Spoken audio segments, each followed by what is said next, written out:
नमस्कार साथियों, स्वागत है आपका एक और नई वीडियो में। साथियों, इस वीडियो के माध्यम से हम जानेंगे कि 5वीं और कक्षा 8वीं के सत्र 2023-24 के बोर्ड के जो फॉर्म है वो किस तरह से भरे जाने हैं। इसमें सबसे बड़ी समस्या फ़ोटो रीसाइज़ और हस्ताक्षर रीसाइज़ से संबंधित है, तो उसके बारे में भी हम इस वीडियो में जानेंगे। 5वीं और 8वीं बोर्ड एग्जाम से संबंधित बारीक से बारीक जानकारी इस वीडियो में हम जानेंगे। वीडियो को अंत तक देखें, चैनल को सब्सक्राइब और वीडियो को शेयर करें। धन्यवाद। तो देखिए, हमें 5th 8th board exam form शाला दर्पण सर्च करना है। सर्च करने के बाद हमें इंटीग्रेटेड शाला दर्पण Rajasthan 5th and 8th board exam पर क्लिक करना है।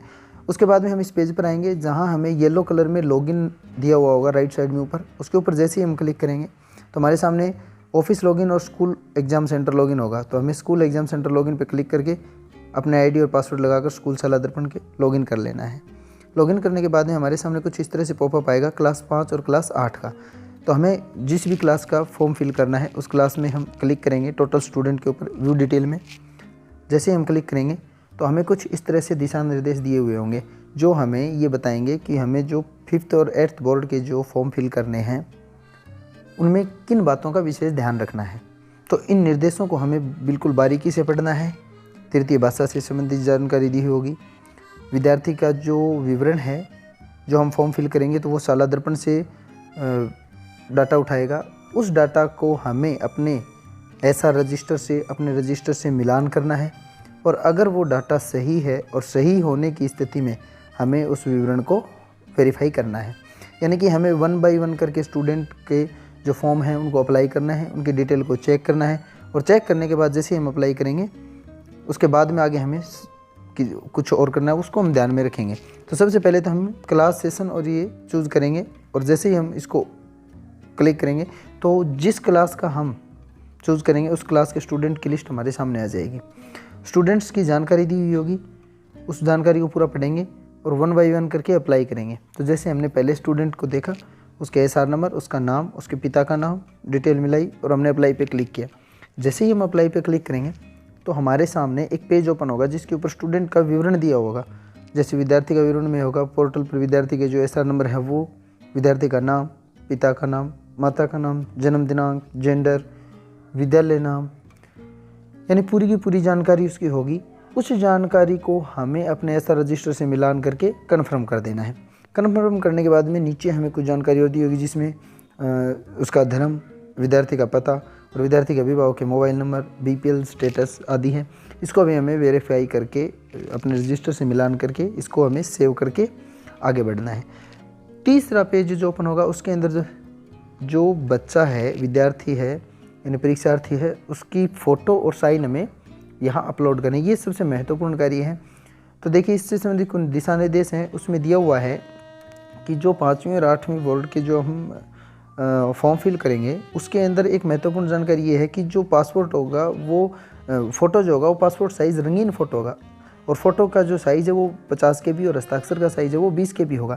अब इसको किस तरह से रीसाइज करना है, किस तरह से हमें इस साइज़ को करना है, ये जानकारी आपको इस वीडियो में मिलेगी। अब देखिए, अपने लैपटॉप में पहले से फ़ोटो डाल के रखेंगे और उस फ़ोटो को हम ओपन करेंगे। उस फ़ोटो को हम किसी विशेष सॉफ्टवेयर में ओपन करेंगे। तो जैसे मैं कर रहा हूँ जो माइक्रोसॉफ्ट ऑफिस पिक्चर मैनेजर है उसमें ओपन कर रहा हूँ। उसमें जैसे ही ओपन करेंगे तो यहाँ एक एडिट पिक्चर का ऑप्शन होगा, उस पर क्लिक करके इस साइड में हमें राइट साइड में मिलेंगे क्रॉप। तो सबसे पहले तो हम इस फ़ोटो को पासपोर्ट साइज़ बनाएंगे यानी क्रॉप कर लेंगे। फ़ोटो को क्रॉप करेंगे बिल्कुल पासपोर्ट साइज़ में कि फ़ोटो है वो पूरी फिट आ जाए। जो प्रवेश पत्र है उस पर यही फ़ोटो आनी है, तो फॉर्म के ऊपर भी ये फ़ोटो शो होगी। तो इस फ़ोटो को एकदम एक्चुअल साइज़ में हम इसे क्रॉप कर लेंगे। क्रॉप करके हम इसको ओके करेंगे। ओके करने के बाद में हमें ये ध्यान रखना है कि इस फ़ोटो का जो साइज़ है वो 50 KB से कम होना चाहिए। ये फ़ोटो हमने क्रॉप कर ली। अब क्रॉप करके हम रीसाइज़ करेंगे। अब रीसाइज़ के अंदर 3-4 तरह से होगा, तो हम परसेंटेज के आधार पर करेंगे। 100% है तो इसको हम 50, 40, 60 किसी भी परसेंटेज पे इसको हम सूटेबल कर लेंगे, क्योंकि हमें ध्यान रखना है कि हमें साइज़ है वो 50 KB से कम करना है। जैसे मैंने 50 पे किया, 50 पे करके और मैं इसका जो साइज़ है वो चेक करूँगा। यानी फाइल के ऊपर हम प्रॉपर्टीज़ में चेक करेंगे इसका, तो हमें पता लग जाएगा कि इसका साइज़ फ़ोटो का है वो कितना मेंटेन हुआ है। तो हम देखिए, हमने 50% करके इस फ़ोटो को ओके कर दिया है। अब हम इस फ़ोटो का साइज़ है वो चेक करेंगे। देखिए इस फ़ोटो का साइज़ हो गया है 14 KB, यानी कि इस फ़ोटो को हम अपलोड कर सकते हैं। तो इस फ़ोटो को हम क्या करेंगे, इस फ़ोटो को हम जिस बच्चे का फ़ोटो है उसी बच्चे के नाम से उस फ़ोटो को हम सेव कर लेंगे, ताकि हमें अपलोड करते टाइम फ़ोटो को ढूंढने में आसानी हो सके।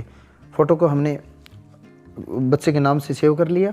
अब उस फ़ोटो को हम वापस से अपने पोर्टल पर जाएंगे और पोर्टल पर जाने के बाद में हम उस फ़ोटो को अपलोड करेंगे। लेकिन अपलोड करते समय भी हमें कुछ विशेष ध्यान रखना है, वो हम देखते हैं कैसे।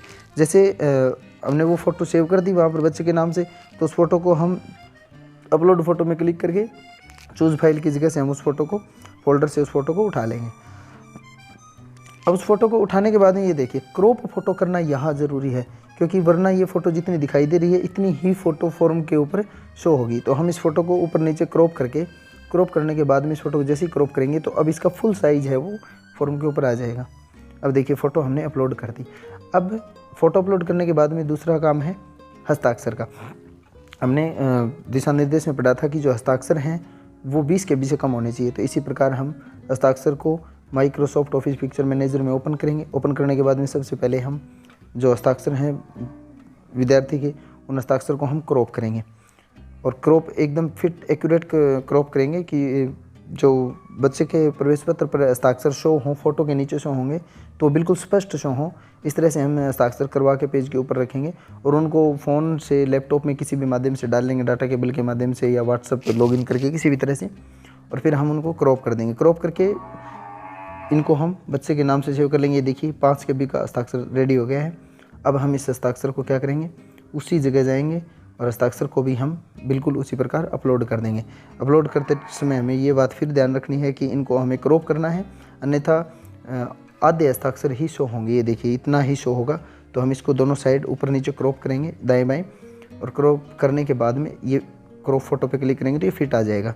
ये जो अटैच पिक्चर है यहाँ हमें दिखाई देगा कि किस तरह से शो होगा। ये देखिए मेरा जो एक बच्चे का फॉर्म है वो कम्प्लीटली फिलअप हो चुका है। अब हम गो नेक्स्ट स्टूडेंट पे जाएंगे। गो नेक्स्ट स्टूडेंट पे नहीं, यानी इस बच्चे का जो फॉर्म है वो फिल हो चुका है। हमें एक बच्चे का फॉर्म लॉक नहीं करना है, हमें प्रत्येक बच्चे के 1 बाय 1 करके पूरी क्लास के फॉर्म पहले फिलअप करने हैं और उसके बाद में हमें एक साथ समेकित लॉक करना है। ये देखिए एक बच्चे का जो फॉर्म है वो अप्लाई के साथ उसके आगे एक ऑप्शन और आ गया व्यू पे जैसे ही क्लिक करेंगे तो उस बच्चे का जो फिलअप फॉर्म है वो बिल्कुल शो हो जाएगा। उसमें बच्चे की फ़ोटो के नीचे हस्ताक्षर और पूरी जो डिटेल है वो हमने जो भरी है वो हो जाएगी। उसको हम एक बार रीवेरीफाई कर लेंगे, जाँच कर लेंगे, ताकि हमें कन्फर्म हो जाए कि जो हमने डिटेल फिलअप की है वो पूरी तरह से ओके है। और इस जो फॉर्म को है वो प्रिंट पे क्लिक करके हम एज ए PDF उसको सेव करके रख सकते हैं, और या फिर हम उसका प्रिंट भी निकाल सकते हैं। बाद में समेकित प्रिंट भी हम निकाल लेंगे। तो हमने ये क्या किया, अब देखेंगे हम कि जो हमने वो फॉर्म फिल किया था, फॉर्म की जो स्थिति है, यानी कि हमने जो फॉर्म फिल किया उनकी स्थिति है, कितने बच्चों के फॉर्म हमने भर दिए वो भी हम चेक कर सकते हैं। तो हम चेक कर लेंगे कि हमने कितने फॉर्म फिल किए हैं और उनका प्रिंट है वो किस प्रकार ले सकते हैं और PDF फॉर्म किस प्रकार सेव कर सकते हैं। तो देखिए हम क्लास, सेशन और सत्र चूज़ करने के बाद में ये देखिए पोर्टल पर जितने बच्चे हैं वो शो हो जाएंगे। आवेदन हमने कितने का प्रारंभ किया है, कितने का पूर्ण कर लिया वो शो हो जाएगा, लोग कितने किए वो शो हो जाएगा। तो हम इसको प्रिंट इसका लेने के लिए हम इसको व्यू पे क्लिक करेंगे और इसका जो प्रिंट है उसको एज ए PDF में हम बच्चे के नाम से सेव कर लेंगे, ताकि वो हमारे पास एक डाटा के रूप में रिकॉर्ड रहे और हम उससे एक बार दोबारा जांच करना चाहें तो जांच भी कर लें कि उसमें किसी प्रकार की त्रुटि अगर रह गई है तो हम लॉक करने से पहले उसमें किसी प्रकार का सुधार कर सकते हैं। तो उसको हम सेव करके रख लेंगे। और अब हमें ये ध्यान रखना है कि पूरे फॉर्म फिल किए बगैर हम डाटा लॉक नहीं करेंगे, अन्यथा की स्थिति में जितने फॉर्म डाटा हमने लॉक किए उतने लॉक हो जाएंगे और बाकी जो बच्चे हैं वो रह जाएंगे। और ये भी हमें ध्यान रखना है कि सभी बच्चों के फॉर्म फिल करने के बाद में हमें लॉक करना अनिवार्य है। अगर लॉक नहीं करेंगे तो कोई भी फॉर्म है वो फिलअप नहीं माना जाएगा। तो साथियों ये थी कक्षा 5वीं और 8वीं के वर्ड फॉर्म फिलअप करने से संबंधित जानकारी। अगर जानकारी आपको अच्छी लगी हो तो चैनल को सब्सक्राइब ज़रूर करें, वीडियो को शेयर करें